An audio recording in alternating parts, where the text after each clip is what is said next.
Excellent. Fantastic. So welcome to the NC4ME Leadership Forum. I'm so glad to see so many names and faces, a couple familiar faces. So welcome back. I'm glad that you felt that the October presentation had value and you've come back. We love to see repeat customers, so to speak.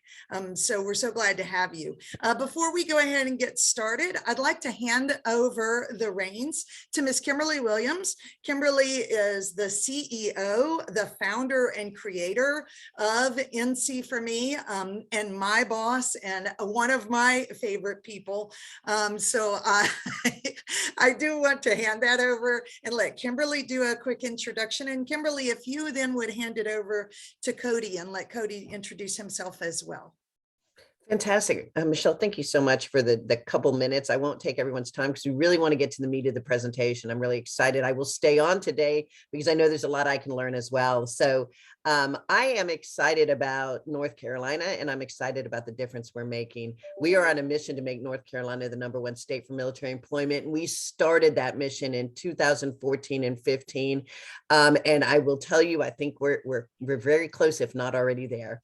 We are definitely a model for other states. We are a public-private partnership. Simply what that means is we work directly with the governor's office, with the Department of Commerce, and then with the Department of Military and Veterans Affairs in combination with companies across the state. And our goal is to help drive economic development in our state by keeping our talent here. The #1 driver for economic development is talent. And we know we've got high performing talent in the military. And because we're the 4th largest Department of Defense presence in the United States, we have a lot of military in our state. We have over 730,000 veterans, many of working age. We have over 21,000 Guard and Reservists, many looking for employment, over 41,000 military spouses, but most importantly, and the largest number is those individuals that are exiting our bases, over 20,000 that exit our bases between Camp Lejeune, New River, Fort Bragg, Seymour Johnson, Cherry Point. Point is, this is high performing talent and those folks are looking for jobs. So our role at NC4ME is to connect those individuals that understand military talent, understand the value proposition of bringing them into their companies and connecting them directly with that military talent. To date, we have been incredibly successful. We have educated over 7,500 leaders on the business case of bringing military talent into their organizations. We have educated we've connected or engaged over 6,500 service members and military spouses, over 4,100 documented interviews, and of those, over 50% success rate in connecting them with a meaningful career. So we are excited about what we're doing at NC4ME. We're excited about what we can do for all of you. And certainly I'm very excited about having JC Eckert, who's going to be educating us on the top 10 reasons veterans are valuable to a company. And I think I could probably give you the top 50. So I am so excited about listening to today's session. JC, thank you for all that you're doing to help veterans. I will tell you, I'm passionate about this for many reasons. And one, most importantly, is my daughter is in the Marine Corps. So to all of you that have served, thank you. And I would love to turn this over to Cody, who directs all of the operations for NC4ME and is a retired, I used to say, oh, so you were a Marine, and I heard always a Marine. So Cody has retired from the Marine Corps and he runs NC4ME and does an exceptional job. Cody? Hey, good morning and to everybody. And first of all, thank you to Ms. Eckhart for being our guest here today. Look forward to hearing her insight on this. I think it's going to be very well. I am the new Director of Operations here for North Carolina for me. And like she said, I'm a retired Master Sergeant in the Marine Corps, retired at the end of March in 2018 out of Marine Special Operations Forces. And I'm eagerly looking forward to working as the Director of Operations here. And I'll be monitoring the chat line and be available for any questions later on. And Ms. Eckhart, if I may offer a couple of things, maybe from a veteran's perspective as well towards the end or whenever. So again, I appreciate it. And thank you to everybody and looking forward to today's event. Thank you, Michelle. And thank you, Cody, and you chime in anytime. And folks, I have my other teammate on here who tends to stay in the shadows just a little bit more of an introvert. Alex Skelton is on. She is a core component of NC4ME, and I just wanted to make sure that I gave her a shout out. Thank you for being there and always being a supportive team member. So, folks, last but not least, my name is Michelle Lewis, and I am the Veterans Employment Director for NC4ME. So you have just been introduced to the core components of the NC4ME team. And then we branch out to just hundreds of partners across the state of North Carolina, you all included. That's why you're sitting here. And so thank you so much, first of all, for being here. And thank you to my team for supporting me on this. This is absolutely one of my absolute favorite things to do, our leadership forums. And so without further ado, I would like to introduce you to JC Eckert. And let me tell you just a little bit about JC real quick. JC is a certified professional career coach and the transition master coach for military.com. If any of you haven't read some of their articles, they're fantastic articles, specifically for the Veterans Employment Project. We'll put that link up at the end if you would like to look at more of what JC does and how much work she does with our veterans. She's helped nearly 5,000 veterans find a great post-military job. And often when JC and I talk, we don't talk about jobs as much as we're looking for those career opportunities. We want those veterans to step into satisfying jobs, which is why we believe you're here. We believe all of you have those. And JC helps them by decoding the mysteries of the civilian hiring process because they're often veterans have not been exposed to that and they're simply not familiar with it. She shares best strategies based on their career level and develops their career their job hunt skills so that they can contribute fully to the 21st century workplace. Just to give you a little bit of props for JC. JC's been featured as a military family subject matter expert by the New York Times, by NBC Dateline, by MSNBC, CBS Morning News. She's been on CNN, NPR. She's been recognized in the Washington Post, the Washington Times, and has contributed to Women's Day magazine and many more. And so that's JC's professional background. On a personal background, she's just one of my very good friends, and I'm so excited that she's here. So JC, welcome to the NC4ME Leadership Forum. I am delighted to be here today. You missed, I think, one of the things that's most important is that I am an Air Force brat. I am an active duty Navy wife. And most importantly, I am an Army mom, and my son is stationed right there in North Carolina. He's got a mortgage in North Carolina. So I've got skin in the game, baby. Absolutely. So JC, we're going to go ahead and get started. Folks, I'm going to share with you just real quick the basis and how we built this particular leadership forum was as I came across some of the reading articles that I love to just follow up on and try to stay up to date. I came across military.com's article listed titled, the top 10 reasons to hire vets.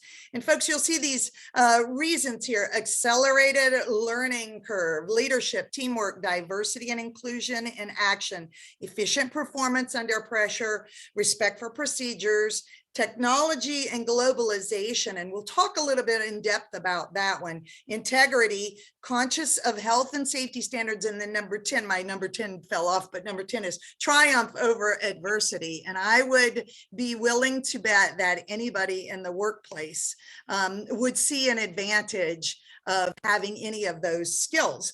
So JC, being a military.com contributor, I'm sure you're aware of these, and you've worked with so many veterans as they've transitioned.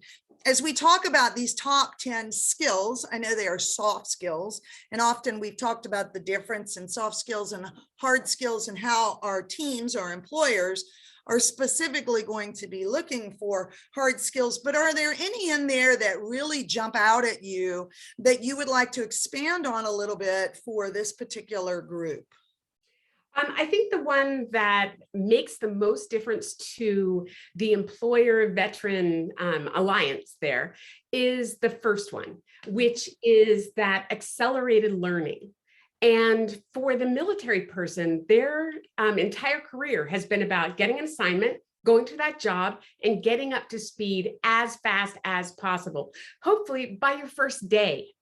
And so since that's one of their natural skills, and remember that military people were different, measurably different when they started the military compared to their matched civilian counterpart.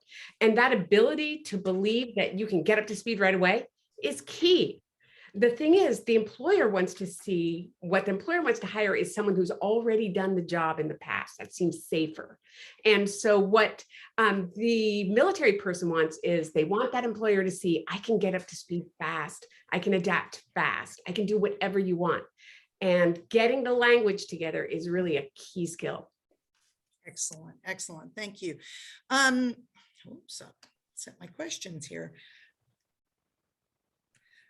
JC, none of the above really mention actual hard skills and work skills. And we've talked about soft skills and how they're marketable, and this is a list of them, but I caught a phrase that you used that I want to see if you could give us a little bit more information. And that phrase was, correct me if I'm wrong, I think it was upskill.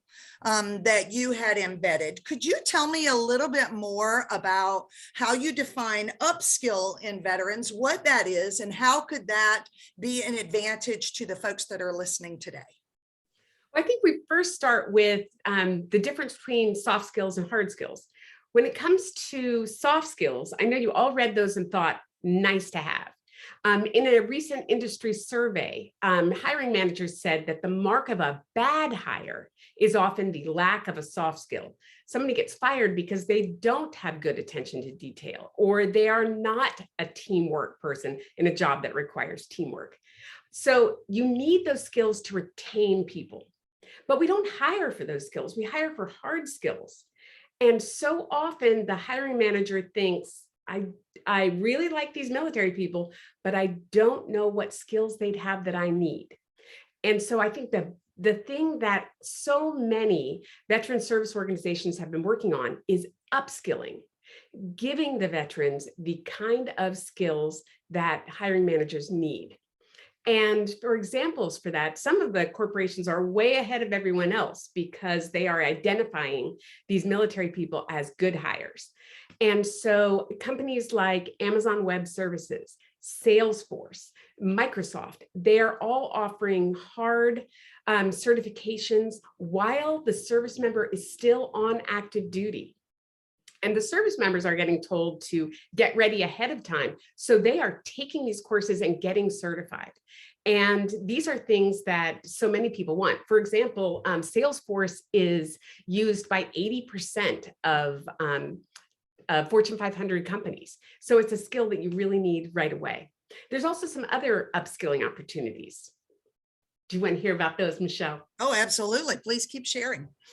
Okay, another place they can get upskilling, what they're really interested in is so many of these detail-oriented, high energy kind of people, they're super interested in getting into tech. And so Syracuse University has the contract for this, for their IVMF program, and it's called Onward to Opportunity. And in this program, they can get an industry level certification. And these are in their beginning, middle, and even advanced level certifications in cyber, in network security. They have certifications, SHRM certifications. And one that's really big with the officers is the program manager certification. That's the PMP, that's the national certification. And for those of you who aren't familiar, 100% of officers have a college degree, and also many enlisted people also have a college degree, often finishing it right before they get out of the service. You know, sometimes there's an underestimate on what the education level is that our service members are developing and bring. I'm really glad you mentioned the Onward to Opportunity. I will tell you, ironically, right before we started this call at 9 o'clock, NC4ME had our partnership call with Onward to Opportunity. We work very closely with them. We think they're a fantastic organization. So well done, JC. I could not have prepped you any better than to have mentioned that. Also, I would like to reinforce what you said in regards to some of the services through Microsoft, through some of the IT certifications. We've got a lot of service members as they're transitioning out, taking advantage of these opportunities, and NC4ME taps into that talent. And so employers, as you're listening into that, reach out to us and let us connect you with some service members who have those upskills that JC is mentioning to us and discussing. Thank you very much. JC, what do you think are some of the obstacles? So we see an abundance of companies right now that promote that they are veteran friendly. And we know that we've got transitioning service members leaving the military, but there seems to be some obstacles in connecting those employers with those veterans. Do you have any suggestions, or have you seen best practices for making those connections? This is a really complicated kind of issue. You know, it's like falling in love. Just because you're on online dating doesn't mean you're going to find somebody, right? So we first need to bring the people together. When we did a survey of our Veteran Employment Project users, 41% of them said they didn't know where to apply. And that doesn't mean that they don't know how to click on something. They don't know exactly what level they should be applying to or what kind of jobs they should be applying to. So the key difference right there is, I think, keywords. So often, and I'm sure Cody can back me up on this, so often the military person does have the skill that the hiring manager is looking for. They're calling it by a different name. For example, let's take military recruiters. All the services have military recruiters, and they use a CRM, just like so many other businesses do, but they don't call it a CRM. Each one of the services has a different name for it. So one of the things we do at the Veteran Employment Project is teach them how to put CRM on their resume so they can be found. And so this is something we're educating service members to do. Instead of writing a resume based on just their, here's a, essentially a career obituary, right? Here's all the things I used to do in the past. Instead, we're having them match up the skills you're asking for in the job listing with the actual experience they have. So that communication skill is key. The second thing that we're looking for a big divide between the hiring manager and the employer is when I can get them into the interview, right? But in the industry, it is known that they don't get through the interview process. What is happening there? And so I'd like you to think about a challenge from me to you is set a 6% rule. There are 12.5 million veterans in the country who are currently in the workforce. This is not imaginary veterans in the past. These are the working ones. They represent 6% of the military. So for your hiring managers, for yourself, start trying to get 6% of the people who apply to your job to be veterans. Try to get 6% of them through interview. Look at your numbers, because we don't do anything without data. And one of the things we find is once people start tracking how many are in interview and how many make it to the hiring stage, try to make sure that 6% happens. It's such a small percent, but it can make a huge difference for diversity, equity, and inclusion. Fantastic. JC, you and I were talking about hard skills, soft skills, and character. And, a lot of what our military bring to the table is character. Recently, I sat on a panel and I heard a staffing agency say to employers that quite possibly, because it is so difficult to fill positions right now, maybe you need to lower your standards in quite possibly drug testing, lower your standards, and quite possibly criminal backgrounds. And my jaw just dropped, JC, because I've grown up in this military environment from a military father, from a military husband, military son-in-law, and military friends. And that just would never cross my mind to change that character and I don't think it would ever cross a veteran's mind. So I think that, you know, part of those top 10 reasons that military.com shared those soft skills, some of the things they may have missed were some of those character traits, and highlighting those character traits, just the level of accountability and the work ethics, the work character that our veterans bring. One thing, though, that is not often talked about, though, is the level of management experience.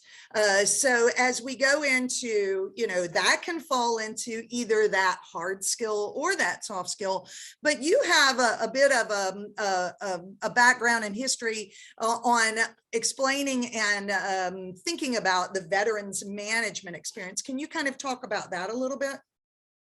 Sure. One of the things, a recent survey came out, I want to say that it's Pew, but it might be Rand, and they interviewed employers and they asked them about hiring veterans, and the employers were hot on hiring veterans to take care of things. They want them as aircraft mechanics. They want them as pilots, driving trucks. They'll trust them with all kinds of things. But when it came to people, they were very, very hesitant to hire.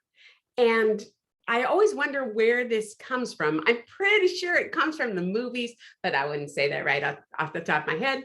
But we have this idea that military people's version of management is drop and give me 20, or, you know, let's go run 17 miles. Right. This is kind of a 1946 sort of view of the military. Mm-hmm. And so we interviewed our users for the Veteran Employment Project and asked them, what is your, how many people had you managed? Because we just don't think of them as managing people. Mm-hmm. And what we found was 0% of them had never managed anyone. In the Marine Corps especially, they start you managing right away. You're in a team of 3. But it goes throughout their careers that you keep managing a larger and larger and larger group of people. We had more than 40% of them had managed groups of more than 50 people. And we had a couple of people who complained that they weren't allowed to say how many thousands of people they had managed at a time. Which is fairly typical. The other thing was we asked them, because it wasn't enough just to be in charge of people, right? How you manage them makes such a big difference. And I think that, so we asked them, we gave them 8 different choices of ways to manage people. And one of them was punishment and restriction. And we had exactly 2 people pick punishment and restriction as a really good way to manage people. Of course, because these people are managing the same Gen X, millennials, and Gen Z people that everyone has to manage. Mm-hmm. So more than 50% of them identified that their #1 way to manage people was to set clear goals and expectations, which is exactly what you're supposed to be doing. The second most popular thing that they picked was praise and appreciation. And those are 21st century management techniques that we all know really do work. So when you think of hiring somebody in the military and you get that idea that, oh God, they're probably just rigid and they're going to yell at people, challenge that idea. These are the people who have to motivate people from every corner of this country, and they do a really good job.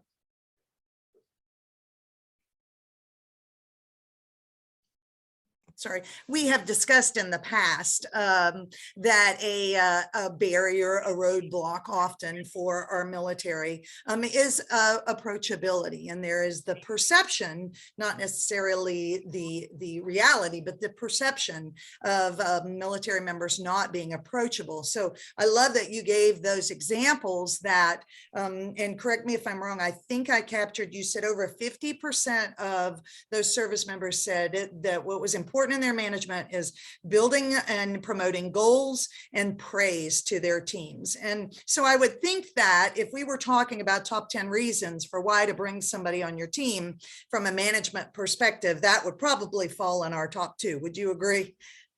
I would say experience managing people from diverse groups. Right, That absolutely. everyday experience. I just went to my own son's change of command and and he's really young, so he's got 100 people in his group, and they literally have a huge job to do, and he's got to think about how to get the ones who are really squared away going. He's got to figure out what to do with the people who are less motivated, the people who are getting out. He's got a huge group of people to figure out, and he is hot on figuring them out. And I think that happens all the time, that people are not a problem. People are an incredible resource, and understanding how they differ is such an important part about motivating them to move forward. Absolutely. And, remember, these are people who do some of the hardest jobs in the world, which can be kind of one of the things I hear a lot, especially from senior military, is they'll get, hey, really like you, but I don't know how you fit into the organization. And this is one of the things that as a recruiter especially, when you hear that kind of comment, I don't know how he'd fit into the organization, I don't know if she'd be happy here, challenge that.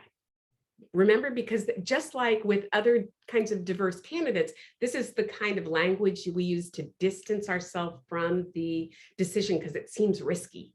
And it's not that risky. It's really not that risky. I heard recently that Apple is starting to not use those kinds of interviews to hire people because they end up excluding the diverse candidates. So instead, what you can do, with all the people that you're working with, is when you hear that kind of comment, challenge it. What about that will prevent the person from doing the job? Always come back to their skills. What skills are they lacking that's going to prevent them from doing the job? And that makes the other person have to sort through the information they've taken in and try to identify what it was. And often it's not a problem. It's not a problem. And then you can move forward from there. And Absolutely. that can be numbers. So because I know you personally, and I know the business that you've done and all of the things you've contributed to veterans, I know how much you value veterans. And I believe that you've done a fantastic job of sharing that with our team. The one closing thought I would like to talk about with you is how do we assist everybody on this call to making those connections or making themselves more attractive to veterans looking for them, because often veterans miss opportunities. We call it that hidden job market, because they don't know where to look. So you and I were having a conversation earlier about VRGs or VERGs or whatever the acronym is that some companies are using, but it's basically the Veterans Resource Group, the employment connection with a company that makes them attractive to a veteran. Do you have any thoughts on how a company or organization can make themselves more attractive to veterans looking for those next careers? For all of you who already have a veterans group that's part of your company, well done you. Congratulations. Those aren't hard, those aren't easy to set up, but when you get them set up, it does make a difference. Monster just put out their top employers for military. And one of the requirements to get in the group was to have a VRG in there. That was because that is the differentiator when it comes to retention. Veterans don't just want to get hired, they want to get retained. In our group, we found that more than 56% of the people we surveyed were looking for a company they could stay with 5 years. These are commitment people. They're looking to commit. So if you have that working, well done. One of the things that we teach the service members is that they are looking for a military door. They're looking for something on that company's website that has veteran or military on it. because they are statistically more likely to hire you because they've hired a veteran in the past. Right there. And the thing is, they don't want to be hired just because they're veterans. They want to be hired because they're extremely skillful and useful, but they're looking for that military door to walk through. So make that prominent. The other thing you might think about doing is, if you're a very large company, why don't you sponsor a Hiring Our Heroes Fellowship? This is a free program where you can hire a military person. It's free for them. It's an unpaid internship. They do it in the last 6 weeks of their military career, and it's sort of a tryout. So if you're worried about bringing on a military person, you give them the 6-week tryout. The hiring rate from this program is more than 90% of the people who do the Hiring Our Heroes program get a job offer. And that is key. I think it's key for the employer. So that's a way for a big company to get known. If you're a small or mid-sized company, the problem is often name recognition, isn't it? That, yeah, they've heard of Amazon, they've heard of Salesforce, but have they heard of you? And there's a little bit of a trust factor there. So one of the things you can work with is our parent company is Monster, and they do extremely well with these smaller and mid-size employers because they can get your job listing in front of the right audience. And then when you have your recruiters approach them, Monster has a really good program about how to approach them with that first email that makes them want to contact you and want to keep in touch with you. Fantastic. JC, I would like to open the forum. Folks, you have the capability of unmuting yourself. If you have any questions for JC, please feel free to just chime in. To give folks a couple minutes. Well, while people are thinking of their questions, one more thing I wanted to mention was about your pipeline. With diversity hiring, we always want to be filling people and putting them into the pipeline so they're there when you're looking for them. With military people, one of the biggest messages they're getting right now is start early. And their dream is that the day they leave the military, they have a job offer in hand and they know where they're going. And this is especially important for people who want to stay in North Carolina. They've got a spouse there with a job. They've got kids in schools. They want to stay where they are. And so if you start, and you're not ready to hire them a year before they get out, nor should you be.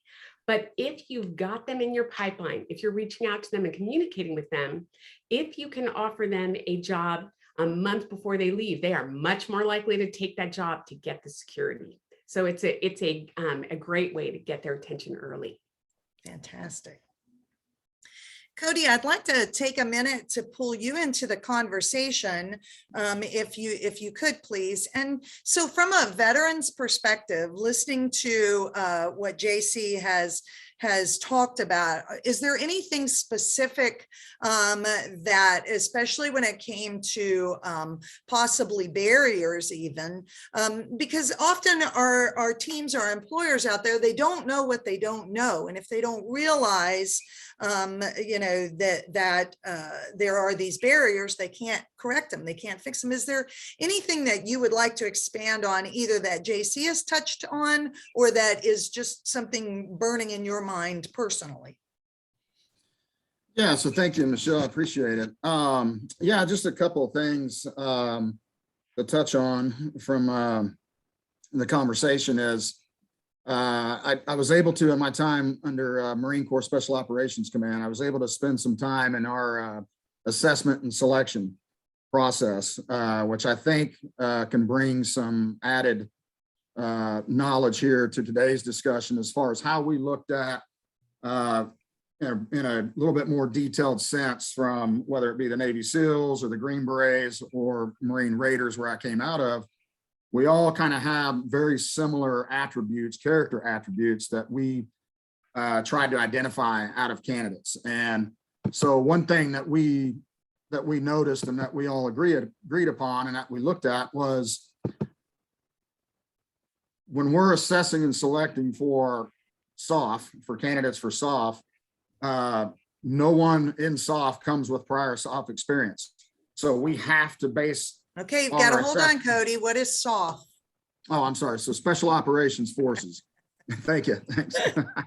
So as we're looking for assessing and selecting candidates for Special Operations Forces, all of us across the board really have a lot of similar attributes, character attributes that we're looking for. But one of the things that we all agree on, obviously, is nobody in our SOF ranks had prior SOF experience. So we had to go off of our character attributes. And I'll kind of steal from, I didn't come up with these, but this is what all of us under the United States Special Operations Command kind of fall under is, and some of these were mentioned today, is we look at drive, which we define as the unrelenting need for accomplishment and constant self-improvement, resiliency, the ability to preserve in the face of challenge and bounce back from setbacks, adaptability, I'll just go on, humility, integrity, effective intelligence, you know, the ability to apply one's knowledge and experiences to real world experiences, team ability, curiosity, and emotional strength. So those are a lot of things that we had to look at because we didn't have a whole lot prior to. And so the hard skills, what we like to do is we hire for character, obviously in SOF, and we train for the hard skills. So hopefully that helps a little bit going forward. You know, we have to have a severe talent mindset because again, the hard skills were just something that we couldn't measure at the time. So hopefully some of that resonates and makes a little bit of sense. Absolutely. You bring up a really good point, which is you hire for character, and then you train. One of the things I'm seeing with employers right now, especially small employers, is their willingness to train is a very important thing to put right up front in your job listing. Because they are so often looking for something outside what they did in the military, and that willingness to train, followed by these are the soft skills we're looking for, and some of the hard skills that they're looking for, will get you a lot more applications. Absolutely. No, I agree. You know, and something else that we found over time, is some of our commanders that identified and had resonated down with us was, you know, under pressure at one's mental and physical limits, the hard skills, they kind of rapidly degrade. They can. And so basically what we found was what remained was the character, you know, of that individual. You know, skills are, you know, by design meant for predictable situations, environments that we found, especially on the battlefield. And I think that the business correlation, I think if businesses are interested in forming organizations and teams that effectively deal with, say, unpredictability, especially in complexity, especially in today's world with the last couple of years of COVID and everything, I think they got to go deeper than the guy or gal who just has, you know, maybe doing a lap move, who has the best sales record or the best Harvard grad or whatever the case may be, and simply checks the boxes. I think you really have to zero in and look at the character because I feel it's the key indicator of a person's capacity.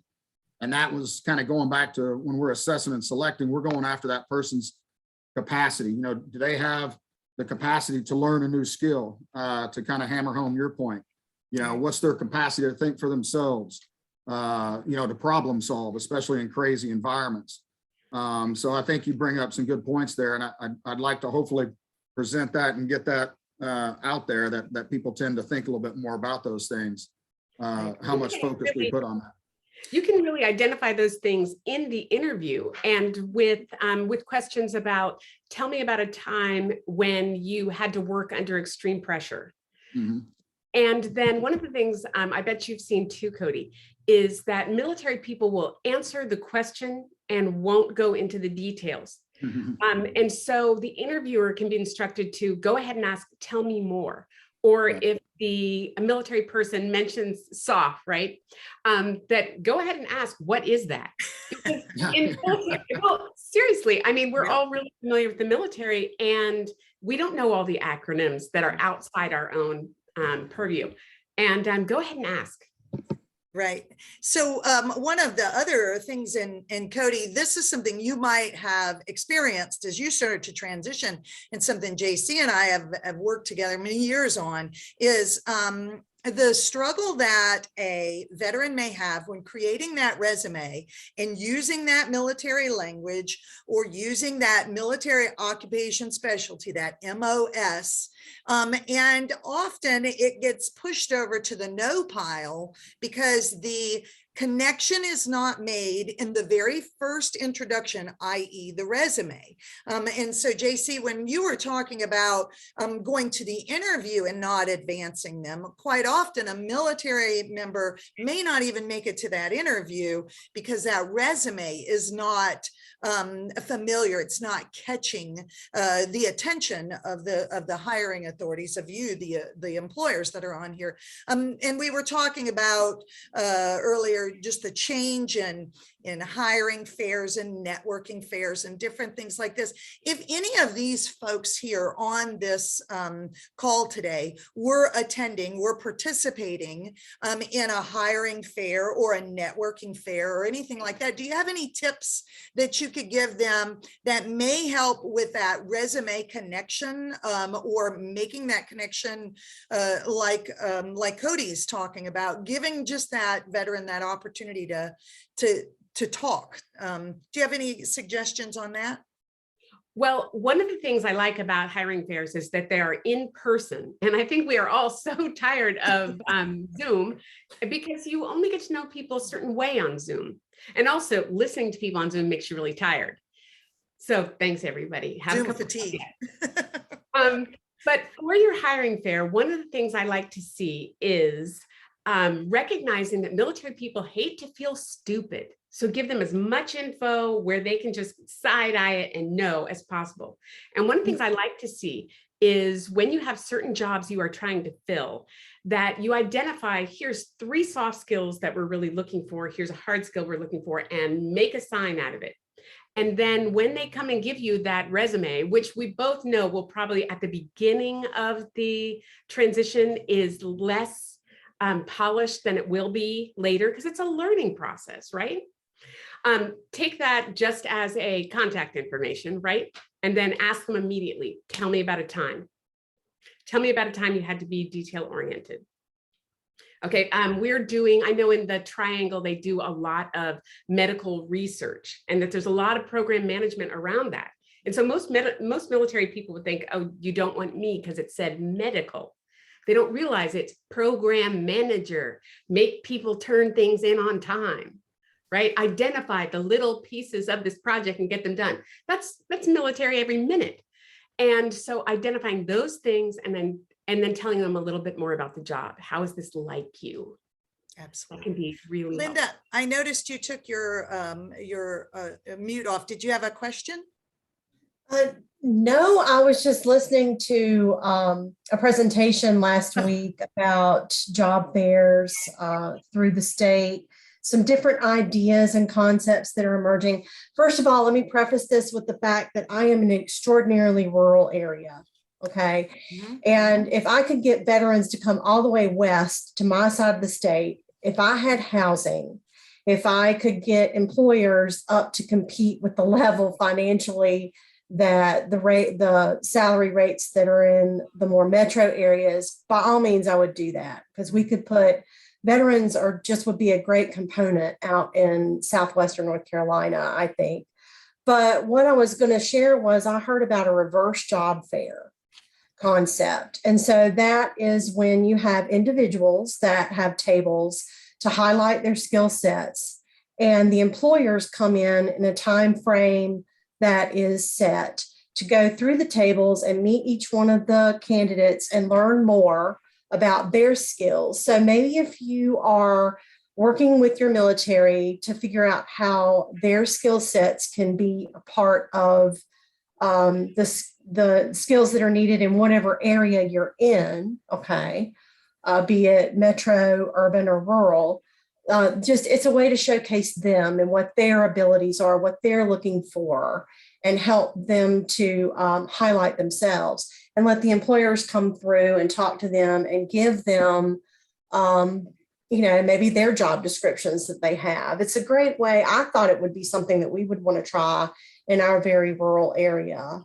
And I don't know if that would work in a larger a larger, more populated area or not, but it's a really neat evolving concept. That was an excellent concept. And I have to tell you, I took notes. We may have to steal that idea because we are looking for new and innovative ways, especially NC4ME is wanting to make those networks and those connections. So I jotted that down, Linda. I might have to do some research, some homework in that. And I know my partner, Alex, just jotted that down. I know how her mind thinks. So Kimberly, did you have any comments that you wanted to make? I do. I've been listening intently. And JC, I love some of your data points. And I would like to set up a meeting and get some of that as we travel across the state and educate strategic leaders on the value proposition of bringing military talent into their organization. So thank you. Wonderful information. It's interesting because all of the employers online, there is some simple ways, and JC touched on this, to attract military talent. Right now in the employment culture, everybody's looking for talent. Everybody. And this is a great opportunity for military talent to get jobs, right? And then impact the strategic direction of a company long-term, because once you get one person in with military experience, you get two. After you get two, you get four, you get four, you get eight. This is the way we can set the fabric moving forward for the next 5 years for military talent, which is get military leaders in, and then they make sure there's initiative around military talent hiring. But there's really 3 simple things. And JC touched on it with the attraction piece. The first thing anyone actually in the military, just like you're going to Google something, right? Everyone does it, even if it's a recipe or someone's background on LinkedIn, you're going to Google something. So the first thing they're going to do is go onto their phone or onto their computer and look at your company. And it is very simple to fix. I met with the CEO of Pike Corporation, Eric Pike, who said, I don't know why I can't attract military. And I held up my phone and it was clear there was nothing there that said I like military, but he knew he had a lot of military people in his organization. So I simply said, find 1 or 2 or 3 folks that have served, get him a picture of them in their uniform and get a picture of them doing what they do now and just put a little quote below it. They were flooded with candidates within a week. It is simple. It takes 5 minutes to do that. The second thing is, so the attraction piece is number 1. The second thing is the interview process. And you've also heard JC talk about that. And I'll tell you a quick fix, big company or small company. When you interview, just make sure someone that has military talent is on your interview panel, that is involved in the interview process. So they can say, oh, that acronym they use, this is what it, or what they said, this is what they really did. And it allows you, the company, to have someone to kind of interpret. And honestly, the candidate feels so much more comfortable, and they will later contact them through LinkedIn or by phone or email and say, tell me about your company. So those are 2 very, very simple things. It doesn't cost any money. It only takes a little bit of time. And then the final thing is, once they're on board, and you heard JC talk about retention, I guarantee you, if you set them up with a buddy, if you want to do a formal mentoring process, that's fine. But I will tell you that takes a lot of time and energy. A buddy system. You bring somebody in and you simply buddy in with someone that has military experience. If it's similar military experience, all the better. They will start going out after work for a beer, or they'll head to the gym every day for lunch. They'll become partners, and their ability to stay loyal to your organization is tenfold. So I would tell you those attract, simple fix, interview, get them involved in the panel. And I'm going to just tell you a quick story. I'm going to take 2 seconds. So I was hiring an HR manager, and I had a wealth of candidates that came to me. This is not in the military, right? This is in my world. And it was very hard for me not to walk my talk. So I wanted to make sure that I looked at some military candidates. There was one that stood out. Sergeant Major, Infantry, 25 years, Marine Corps. Now, everyone on my panel did not put that person forward. I knew that's the person I wanted, right, for the position as an HR manager, because I knew 90% of what he did was human resources. The other 10% I could teach, right, those hard skills, the EOC, the FMLA, all the alphabet soup that we do in HR. So here was my fix. I put a second panel together, and I put all veterans on that panel. Guess who came out as the #1 candidate, right? I've been working with Tom now for 7 years, and he's the most high-performing human resources manager I've ever worked with. And I know Michelle and Cody and Alex all know Tom well. So I would say that it's just sometimes you got to think out of the box a little bit. But once you get military talent to your organization, I guarantee you will see the results of that, because driving bottom line results is what's important to any organization. And all of these people that come out of the military are a proven success in driving bottom line results, really in the biggest company in America. So I'm going to close on that, and I'm going to bow out. And JC, I am looking forward to connecting with you very soon. Thank you. Thank you, Kimberly. That's some good closing thoughts. Folks, if you notice over in the conversation section, James, excellent. Thank you for that reading recommendation. Linda has posted some information on the reverse job fair. And Gabrielle, I love that information from the DOL. And actually, in all honesty, NC4ME will be implementing a coalition as well to be able to help you guys, your organizations, your companies be veteran-friendly employers, veteran hiring employers. So are there any other questions, concerns, comments? I'll give a comment. I thought some of the things you mentioned, such as the resume, pointing out keywords. I'm also a veteran, Armored Cav, Air Cav. I've hired veterans. In the past, I've represented a company that employs at least 200 people each month here in North Carolina. The problem I've had with some of the candidates that I've worked with, I've tried to help veterans through the program. A lot of times, let's say they've got experience in project coordination, and we determine that they need to quote unquote put project coordination into the resume. But if they only put it in one time, it's probably not going to do them any good. Psychologists, sociologists say people are the same all the way around the world. We're fallible. We need to see something or hear something about 7 different times. So, and I've been around the world, so I can attest to this. But what I sometimes call adding fluff to the resume or adding confidence to the resume, if you're applying for a project coordination position, if you've got project coordination experience in the military, don't be afraid to say it and put it on your resume multiple times, because if they blink, they're just going to miss it. If I'm pushing your resume to a hiring manager and I can sell up and down on a candidate, but if they look at the resume and they just don't see it, they don't get it. The person doesn't get the interview. The other thing that was kind of pointing out during the interview process is the character. I attribute my employment, and I really haven't been unemployed for the last 37 years, but to get those jobs, the resume just got me in the door. The military got me hired. I said I was going to show up early, stay late, do whatever it took. The mission was going to be accomplished. Don't bet against me. You know, I'm your man. And, you know, out of morbid curiosity, the employer must just give you a shot. So that's my comment. Morbid curiosity. James, did you have something you wanted to add? Thank you, Brent.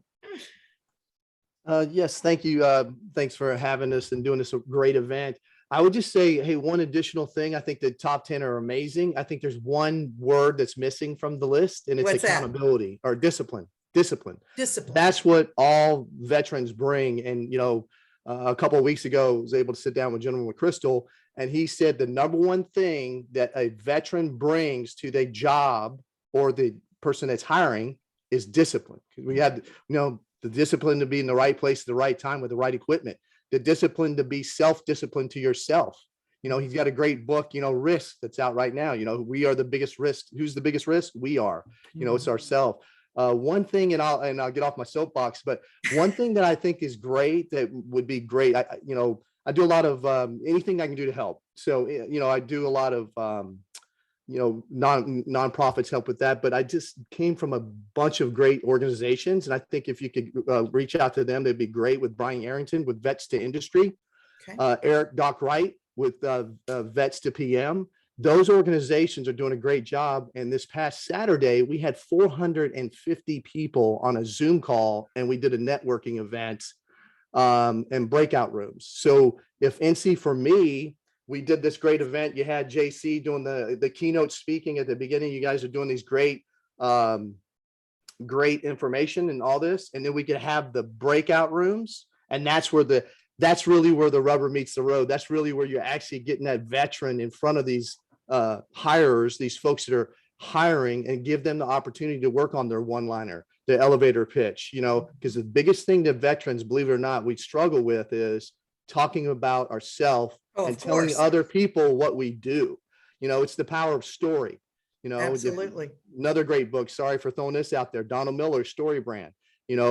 If you turn everything into a story, and that's what our life is about, right? There's two things guaranteed. You're born and your death. We all don't live. So what we're working on is that stuff in the middle. Right. So if you work, backwards plan, because that's what we're taught in the military. You start at the end, you plan from that backwards planning, and then you plan this life out the way you want to do it. Last thing, don't jettison the skills that we had and the superpowers that you had when you were in the military. I go back to, the Ranger Handbook, think about the 5 planning principles of patrolling, planning, recon, security, control, and common sense. If you do those 5 principles in your next job interview, you'll land that job because you're a value-driven professional. Anyway, I am done. Sorry.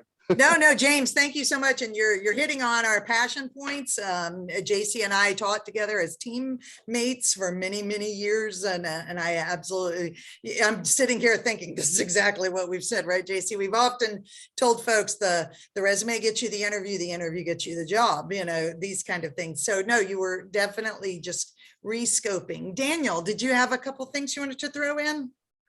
Yes, good morning. Good morning. Also a former Navy brat myself, my father having served distinguishedly 22 years in the military. I did have a question regarding training in the military in terms of education and how can be applied to a resume. A lot of times to bring those skills out that a veteran does have in terms of their military training or educational opportunities within the military. As well, just to highlight their skills on a resume, because there are a depth of things that they bring to the table. Absolutely. One of the things that JC and I have done in the past, as we've worked on the veteran side, connecting veterans with employers versus employers with veterans, was, highlight that education, but make sure that it's relevant to the companies and the jobs that you're going to be pursuing. Because truth of the matter is, Daniel, some of veterans, if they're going to put a lot of their education, meaning that training side, not just the formalized education, but the training education that the military gave them, holy smokes, we're going into a 5, 6, 7-page resume now, because every different course in class. So I totally agree with you, Daniel. And that's where it comes back to you as the employers.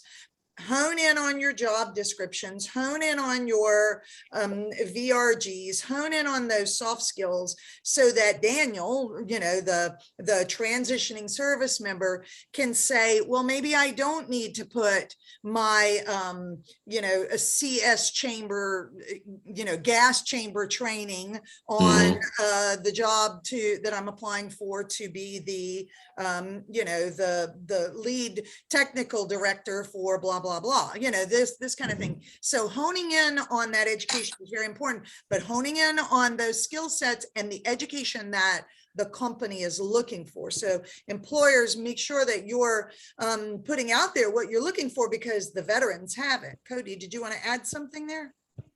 Yeah, I just wanted to say, I don't know how many veterans are out there right now and when they came in, but like I said, when I retired in 2018 after a little over 20 years, and early on in my career, active duty personnel furthering their education while they're on active duty wasn't really a thing. Right. Either it wasn't quite as available as it is now, or they just didn't have the time, or it wasn't a cool thing to do, or whatever the case may be, or very high priority. So I just wanted to say today, these men and women that are coming out of our services are extremely, extremely intelligent, extremely educated.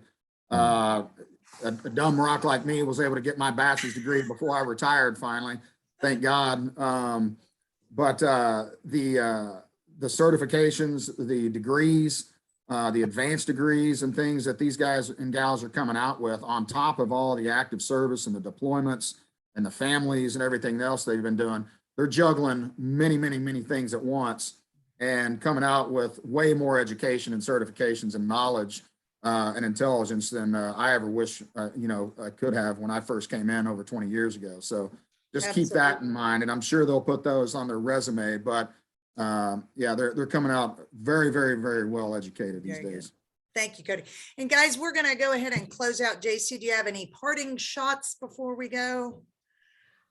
One of the things I love about my job is I get to work with a lot of hiring managers. So if you've got a question and you want to just reach out to me to say, this is our situation, or this is something I saw, I'm happy to talk to strangers.